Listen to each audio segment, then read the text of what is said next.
Ya, Assalamualaikum warahmatullahi wabarakatuh. Selamat pagi anak-anak kelas 6. Apa kabarnya kalian hari ini? Ya, semoga anak-anak semuanya dalam keadaan sehat dan semangat untuk mengikuti pembelajaran pada hari ini. Oke anak-anak, sebelum kita memulai pembelajaran ini, alangkah lebih baiknya kita berdoa terlebih dahulu agar kegiatan pembelajaran ini dapat berjalan dengan lancar. Oke Pak Guru pimpin ya, berdoa dimulai. Amin, berdoa selesai. Nah anak-anak, Pak Guru punya pantun nih buat kalian. Pergi ke kota, tanya alamat. Sampai di sana ketemu Pak Lurah. Mari kawan tetap semangat, walaupun kita belajar dari rumah. Ya, anak-anak, Pak Guru harap semoga anak-anak tetap semangat dalam mengikuti pembelajaran walaupun kita belajar secara daring. Nah anak-anak, karena kita masih dalam kondisi pandemi, maka Pak Guru mengajak kepada anak-anak untuk selalu mematuhi protokol kesehatan. Yaitu dengan cara apa Pak? Ya, kita bisa menjaga kesehatan kita dengan cara selalu memakai masker, menggunakan hand sanitizer, selalu mencuci tangan, dan menjaga jarak. Nah, ketika kita melakukan hal-hal tersebut, maka kita akan terhindar dari penyakit. Nah, anak-anak, pada hari ini kita akan belajar tema 2, persatuan dalam perbedaan, subtema 3, bersatu kita teguh, dan pembelajaran ketiga. Nah, hari ini kita akan belajar tentang adaptasi makhluk hidup. Kemudian kita juga akan belajar mengenai cara melestarikan hewan dan tumbuhan. Kemudian yang ketiga, kita akan belajar mengenai informasi penting dengan aspek apa, siapa, kapan, mengapa, di mana, dan bagaimana.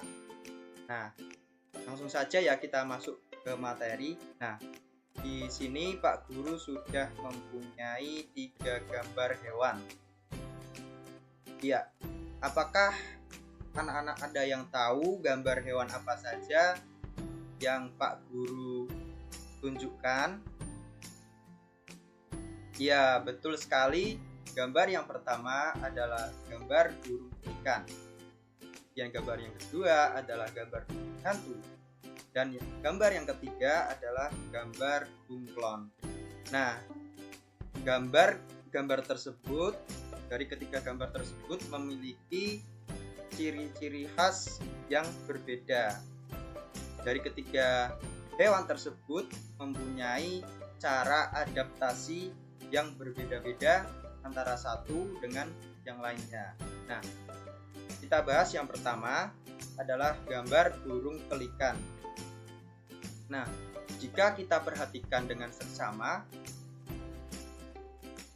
burung pelikan ini mempunyai kantung paruh yang besar. Nah, fungsi kantung paruh yang besar pada burung pelikan ini digunakan untuk menangkap ikan, sehingga burung pelikan akan mudah menangkap ikan. Nah, berdasarkan cara tersebut, maka burung pelikan digolongkan beradaptasi dengan cara adaptasi morfologi. Nah, morfologi artinya bentuk. Nah, seperti yang kita ketahui tadi, bentuk dari paruh burung pelikan ini berbentuk besar, sehingga burung pelikan tersebut mudah untuk menangkap ikan. Kemudian yang kedua, burung hantu. Nah, burung hantu mempunyai penglihatan tajam pada malam hari, sehingga burung hantu digolongkan beradaptasi dengan cara fisiologi. Adaptasi fisiologi yaitu adaptasi yang terdapat pada organ-organ hewan. Nah, dalam hal ini adaptasi fisiologi tidak dapat dilihat jika dibandingkan dengan adaptasi morfologi yang dapat kita lihat tadi, seperti bentuk paruh burung pelikan yang besar. Nah, itu kan dapat kita lihat. Nah, kalau adaptasi fisiologi tidak dapat kita lihat. Kemudian yang ketiga ada bunglon. Nah, bunglon mengubah warna tubuh untuk bersembunyi dari musuh, atau cara ini biasa disebut dengan mimikri. Nah, dengan cara ini maka bunglon dapat digolongkan beradaptasi dengan cara tingkah laku, karena tingkah laku bunglon yang mengubah warnanya ketika ia diserang oleh musuh. Nah, contoh lain dapat kita lihat pada hewan cicak. Nah, cicak ketika dia diserang oleh musuhnya, maka ia akan memutuskan ekornya, atau bisa kita sebut dengan istilah autotomi, yaitu memutuskan ekornya ketika diserang oleh musuh. Nah, lanjut anak-anak ke gambar berikutnya. Nah, perhatikan gambar-gambar tumbuhan yang Pak Guru tampilkan. Nah, ada yang tahu gambar apa saja? Ya, yang pertama ada kaktus, yang kedua ada mahkota bunga tumbuhan dikotil, dan yang ketiga ada bunga pukul 4 sore. Nah, kita bahas yang pertama, tumbuhan kaktus. Kaktus mempunyai ciri yaitu mempunyai duri yang berfungsi untuk mengurangi penguapan. Nah, dengan cara ini maka kaktus dapat bertahan hidup di kondisi yang panas, seperti di gurun pasir. Nah, dengan cara ini maka kaktus beradaptasi dengan cara morfologi, yaitu bentuk duri yang menyelimuti batangnya. Kemudian yang kedua adalah gambar mahkota bunga tumbuhan dikotil. Nah, mahkota bunga ini menarik perhatian serangga sehingga proses penyerbukan akan terjadi. Nah, cara ini dapat disebut dengan adaptasi fisiologi, yaitu organ-organ yang terdapat pada tumbuhan. Dalam hal ini adalah mahkota bunga. Nah, yang ketiga adalah gambar bunga pukul 4 sore. Nah, anak-anak, jika kita lihat bahwa bunga pukul 4 sore ini akan layu di pagi hari, tetapi ketika sore hari bunga ini akan mekar. Nah, ada yang tahu kenapa bunga pukul 4 sore mekarnya itu di sore hari? Ya, betul sekali. Bunga pukul 4 sore mekar pada sore hari karena pengaruh cahaya. Maka kita dapat golongkan bahwa bunga pukul 4 sore ini beradaptasi dengan cara tingkah laku. Nah, anak-anak, Tuhan menganugerahkan kita beragam tanaman dan hewan agar kita bisa memanfaatkannya. Namun, pemanfaatan tumbuhan dan hewan tidak diiringi oleh sikap yang bijak, sehingga banyak terjadi ketidakseimbangan. Nah, perhatikan gambar berikut. Ya, ada dua gambar, yang satu gambar tumbuhan dan yang satunya lagi adalah gambar hewan. Nah, yang pertama ada gambar tumbuhan Rafflesia arnoldi, atau yang bisa kita sebut dengan bunga bangkai. Nah, yang kedua ada gambar orang utan. Ya, kita bahas satu persatu ya. Nah, yang pertama ada tumbuhan Rafflesia arnoldi atau bunga bangkai. Nah, anak-anak, sebagai informasi buat kalian, tumbuhan ini ditemukan pertama kali pada tahun 1818 oleh Dr. Arnold dan Thomas Stamford Raffles di hutan tropis Sumatera. Nah, sehingga tumbuhan ini dinamakan dengan gabungan dua orang tersebut, Arnold dan Thomas Stamford Raffles. Makanya bunga ini dinamakan dengan Rafflesia arnoldi. Nah, anak-anak, sekarang ini bunga ini menjadi langka. Nah, kenapa ya penyebabnya bunga ini menjadi langka? Nah, berikut ada faktor penyebab tanaman ini terancam punah. Yang pertama, karena penyerbukan Rafflesia arnoldii ini sangat jarang terjadi. Nah, yang kedua, tumbuhan ini jarang sekali mekar. Nah, kalaupun mekar, tumbuhan ini hanya bertahan selama 1 minggu, kemudian setelahnya ia akan mati. Nah, kemudian yang selanjutnya ada hewan orangutan. Nah, orangutan ini anak-anak merupakan hewan yang mempunyai habitat di Pulau Kalimantan dan Sumatera. Hewan ini termasuk ke dalam hewan endemik Indonesia. Nah, apakah anak-anak tahu apa yang dimaksud dengan hewan endemik Indonesia? Ya, betul sekali. Hewan endemik adalah hewan yang hanya ditemukan di suatu daerah dan di daerah lain tidak dapat ditemukan. Nah, contohnya ya orangutan ini hanya dapat ditemukan di Pulau Kalimantan dan Sumatera. Nah, anak-anak, kondisi orangutan pada saat ini cukup mengkhawatirkan karena hewan ini terancam punah. Nah, faktor apa saja ya Pak yang menyebabkan hewan ini kok terancam punah? Nah, berikut adalah faktor-faktornya. Yang pertama adalah deforestasi atau penggundulan hutan. Nah, bisa kita lihat ya di TV maupun di internet bahwa hutan-hutan di Kalimantan maupun di Sumatera mengalami kerusakan yang disebabkan oleh manusia, yaitu biasanya menebang pohon secara liar, kemudian tidak melakukan reboisasi sehingga habitat orangutan ini terganggu. Kemudian yang kedua, muncul kebakaran hutan dan lahan. Nah, karena jika kita saksikan di televisi ya, bahwa kita hutan-hutan di Kalimantan dan Sumatera itu banyak sekali yang terbakar, sehingga orangutan ini mati kebakaran karena ulah manusia yang tidak bertanggung jawab. Kemudian yang ketiga ada perburuan dan penjualan satwa yang dilindungi. Yang keempat, pembangunan dan kerusakan habitat alami orangutan. Nah, upaya melestarikan hewan dan tumbuhan bagi kehidupan agar hewan-hewan yang kita dapat lihat saat ini dapat dirasakan juga nanti oleh anak kita.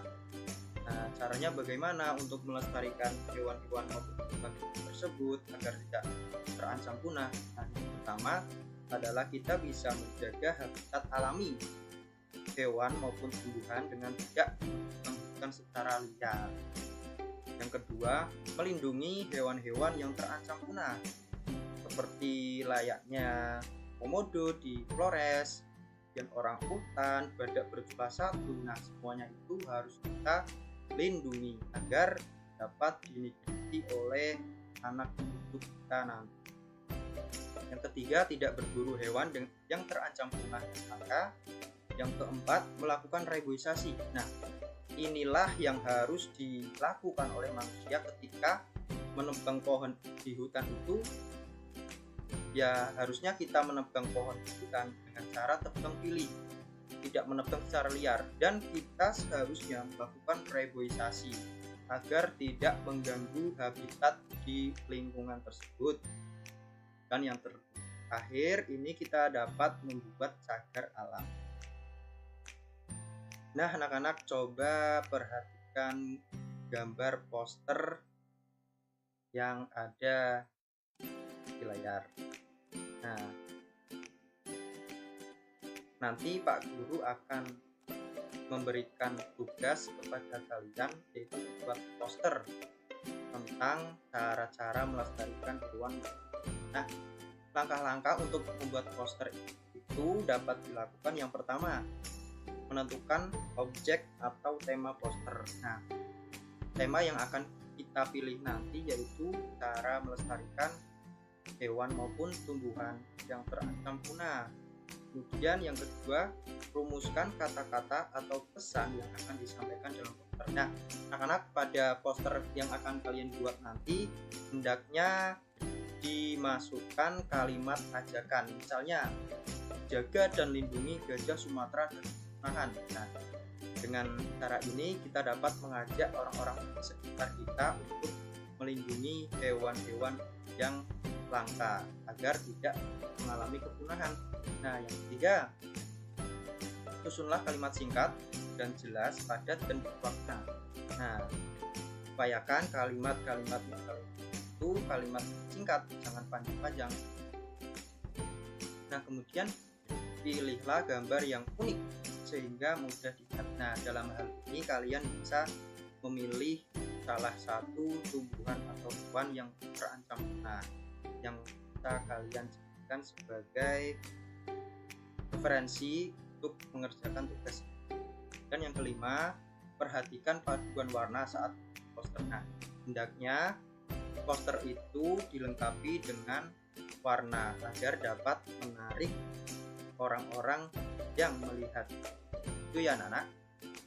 Nah, yang selanjutnya ada teks bacaan Sang Saka Merah Putih. Mari kita baca secara bersama-sama. Nah, Sang Saka Merah Putih merupakan sebutan bagi bendera nasional Indonesia. Warna merah putih memiliki makna. Merah yang berarti berani dan putih yang berarti suci. Merah melambangkan tubuh manusia, sedangkan putih melambangkan jiwa manusia. Keduanya sangat penting dan saling melengkapi. Nah, bendera pusaka dibuat oleh Ibu Fatmawati. Nah, Ibu Fatmawati ini anak-anak adalah istri dari Presiden pertama kita, Bapak Proklamator, yaitu Insinyur Soekarno. Nah, bendera ini dibuat pada tahun 1944. Nah, anak-anak, bahan bendera terbuat dari katun Jepang dengan ukuran 276 cm kali 200 cm. Nah, sejak tahun 1946 sampai 1998, bendera tersebut hanya dikibarkan pada setiap hari ulang tahun kemerdekaan Republik Indonesia. Nah, karena usianya yang sudah tua, Sang Saka Merah Putih terakhir kali dikibar pada tahun 1969. Bendera tersebut disimpan di Museum Nasional. Pemerintah kemudian membuat bendera duplikat dengan ukuran 300 cm kali 200 cm. Nah, anak-anak, berarti pada acara peringatan Hari Kemerdekaan Indonesia pada tanggal 17 Agustus kemarin, bendera yang dikibarkan di Istana Merdeka merupakan bendera duplikat karena bendera yang asli telah disimpan rapi di Museum Nasional. Oke, setelah kita membaca teks bacaan Sang Saka Merah Putih tadi, sekarang kita menjawab ataupun menemukan informasi penting yang dapat kita ambil dengan aspek apa, mengapa, siapa, bagaimana, kapan, dan di mana. Nah, anak-anak, yang pertama adalah apa? Apakah yang dibahas pada bacaan tersebut? Nah, bacaan tersebut membahas tentang Sang Saka Merah Putih yang merupakan sebutan bagi bendera nasional Indonesia. Nah, yang kedua, mengapa? Mengapa warna bendera Sang Saka Merah Putih yaitu merah dan putih? Nah, karena warna merah putih memiliki makna. Merah yang berarti berani dan putih yang berarti suci. Nah, kemudian yang ketiga, siapakah yang membuat Sang Saka Merah Putih pertama kali? Nah, bendera pusaka dibuat oleh Ibu Fatmawati, istri Presiden Soekarno pada tahun 1944. Kemudian, bagaimana?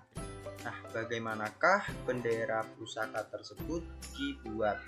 Nah, bahan bendera terbuat dari katun Jepang dengan ukuran 276 cm x 200 cm.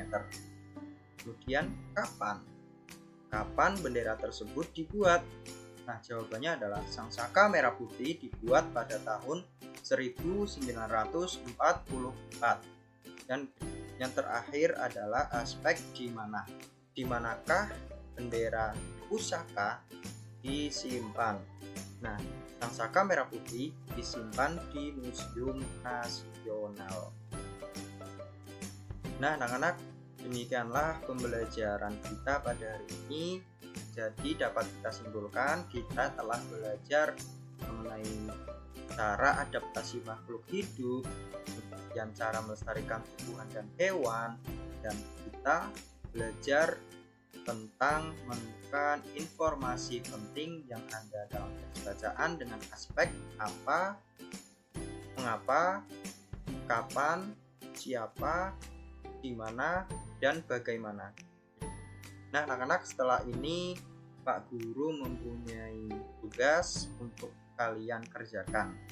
Nah, harapannya tugas yang Pak Guru berikan nanti kerjakan dengan baik oleh anak-anak. Penugasan akan Pak Guru sampaikan di WhatsApp group.